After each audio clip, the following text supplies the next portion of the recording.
அனைத்துலக முத்தமிழ் முருகன் மாநாடு கடந்த ஆகஸ்ட் 23, 24 இந்த 2 நாட்களில் பழனியில் வெகு விமர்சையாக நடத்தப்பட்டது.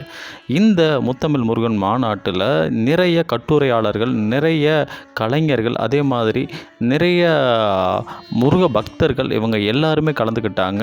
இந்த மாநாட்டுடைய முடிவில் கிட்டத்தட்ட ஒரு 21 தீர்மானங்கள் நிறைவேற்றப்பட்டது. இந்த தீர்மானங்களில் மிக முக்கியமான தீர்மானங்கள் எல்லாம் என்ன அப்படிங்கிறத இந்த காணொலியில் பார்க்கலாம். அதுக்கு முன்னாடி நீங்கள் டிஎன் செய்திக்குறிப்பு சேனலை சப்ஸ்கிரைப் பண்ணலைன்னா மறக்காமல் சப்ஸ்கிரைப் பண்ணிக்கங்க. இந்த மாநாட்டில் நிறைவேற்றப்பட்ட ஒரு முக்கியமான தீர்மானங்களில் தமிழ்நாட்டில் உள்ள தொன்மையான அருள்மிகு முருகன் திருக்கோயில்களில் தேர்வு செஞ்சு திருப்பணிகள் மேற்கொள்வது அப்படிங்கிறத தீர்மானிச்சிருக்கிறாங்க. இந்த தீர்மானத்தின்படி பார்த்திங்கன்னா முதற்கட்டமாக 143 முருகன் திருக்கோயிலில் சுமார் 50 கோடி மதிப்பீட்டில் திருப்பணிகள் செய்யலாம் அப்படின்னு சொல்லிட்டு தீர்மானம் பண்ணியிருக்கிறாங்க.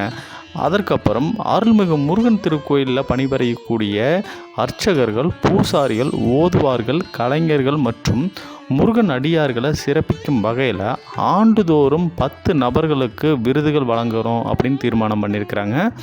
அறுபடை வீடு திருக்கோயில்களில் முருக பக்தி இலக்கியங்களை மையப்படுத்தி திருவிழாக்கள் நடத்தணும் அப்படின்னு முடிவு பண்ணியிருக்கிறாங்க. முருக பக்தி இலக்கியங்களை மையப்படுத்தி இந்து சமய அறநிலைத்துறையின் கீழே இருக்கக்கூடிய திருக்கோயில்களுடைய சார்பில் நடத்தக்கூடிய பள்ளிகள் மற்றும் கல்லூரியில் பயிலக்கூடிய மாணவ மாணவர்களுக்கு போட்டி நடத்தி பரிசில் வழங்கணும் அப்படின்னு தீர்மானம் பண்ணியிருக்கிறாங்க. அறுபடை வீடு எப்போவுமே பார்த்திங்கன்னா இப்போ 1000 பேர் ஒவ்வொரு ஆண்டுகளையும் போயிட்டு இருக்கிறாங்க. அந்த பக்தர்களுடைய எண்ணிக்கையை 2024, 2025 ஆண்டுகளில் 1000லிருந்து 1500 உயர்த்தணும் அப்படின்னு சொல்லிட்டு தீர்மானம் பண்ணியிருக்கிறாங்க. அனைத்து உலக முத்தமிழ் முருகன் மாநாடு நினைவாக பழனியில் ஒரு வேலொன்று நிறுவனம் அப்படிங்கிறதையும் இதில் தீர்மானமாக பண்ணியிருக்கிறாங்க. முருக வழிபாட்டுக்கு உகந்த கடம்ப மரக்கன்றுகள் இந்த முருகன் திருக்கோயிலில் நட்டு பராமரிக்கணும் அப்படின்னு சொல்லிட்டு தீர்மானம் எடுத்திருக்கிறாங்க. கந்த சஷ்டி விழா காலங்களில் அருள்மிகு முருகன் திருக்கோயில்களில் மாணவ மாணவியர்களை கொண்டு கந்த சஷ்டி பாராயணம் செய்யணும் அப்படின்னு தீர்மானம் பண்ணியிருக்கிறாங்க. அதுக்கு அடுத்ததாக பார்த்திங்கன்னா முருகன் திருக்கோயில்களில் ஓதுவாரை நியமனம் செய்தல். அவ்வாறு ஓதுவார்கள் நியமனம் செய்யும் பொழுது இந்து சமய அறநிலைத்துறையின் ஆளுகையின் கீழ் உள்ள திருக்கோயில்கள் சார்பில் நடத்தக்கூடிய ஓதுவார் பயிற்சி பள்ளி மாணவர்களுக்கு பணி நியமனத்தில் முன்னுரிமை அப்படின்னு சொல்லியிருக்கிறாங்க.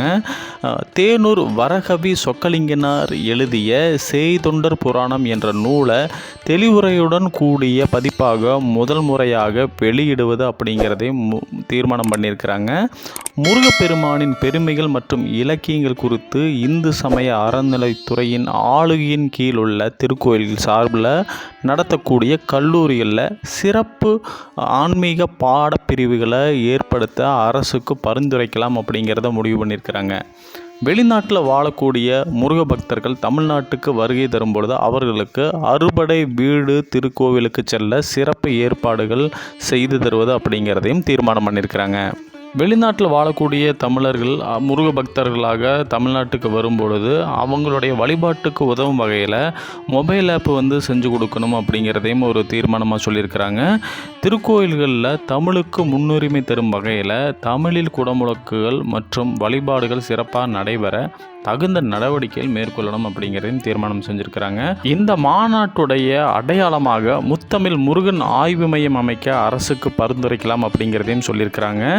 தமிழர்களுடைய சித்த மருத்துவத்தை இனிவரும் காலங்களில் தமிழர் சித்த மருத்துவம் அப்படின்னு அழைத்திட அரசுக்கு பரிந்துரை செஞ்சுருக்கிறாங்க. அதே மாதிரி தமிழர் சித்த மருத்துவ ஆராய்ச்சி மையம் அமைச்சிட அவர் பரிந்துரை பண்ணியிருக்கிறாங்க. இந்த மருத்துவ மையம் பழனியில் இருக்கணும் அப்படிங்கிறத ஒரு அடிப்படை கோரிக்கையாக இந்த தீர்மானத்தில் சொல்லியிருக்கிறாங்க. இந்த தீர்மானங்களோடு கடந்த 25ஆம் தேதியோடு பழனியில் நடந்த அந்த முருகன் மாநாடு நிறைவேற்றது. மீண்டும் அடுத்த காணொலியில் சந்திக்கலாம். நன்றி.